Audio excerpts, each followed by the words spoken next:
Sometimes you don't want to miss important updates in D365, and you have a function in D365. You can create custom alerts. Don't abuse of it because, of course, it will slow the performance of the system. But for some important information is maybe needed, so you can create a custom alert here, for example, in the vendor form, but in any form.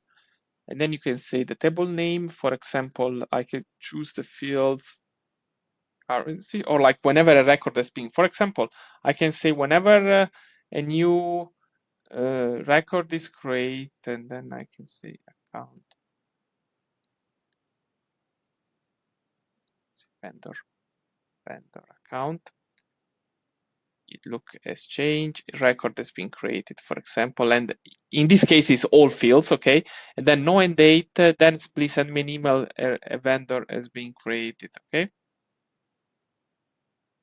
And you can decide if it's for organization wide, for everyone, not only for me, it's only for me. And the email recipient is info at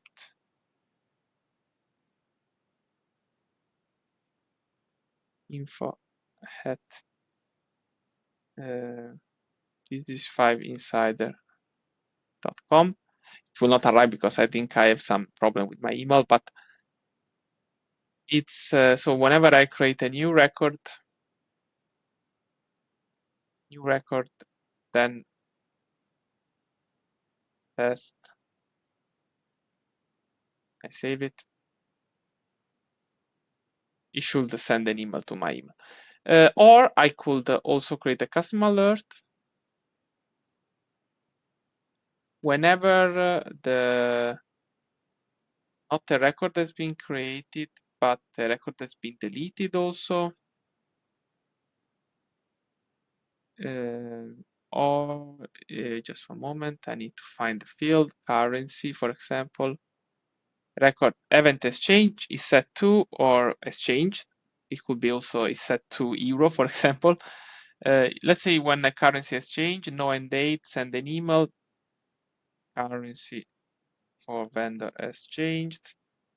You can decide to do it for any vendor. So for this record, I want to only have for this vendor. Send email to info@d365insider.com. And then that's it. And then I can, if you want to be alert in the main table, you must create a rule on the main table. Yes. Okay. So manage my alert. I can see all my alerts. So record has been created in vendors, and here is vendors currency has changed. So now I should receive an email whenever a vendor is created or a currency has been changed. Thanks for watching.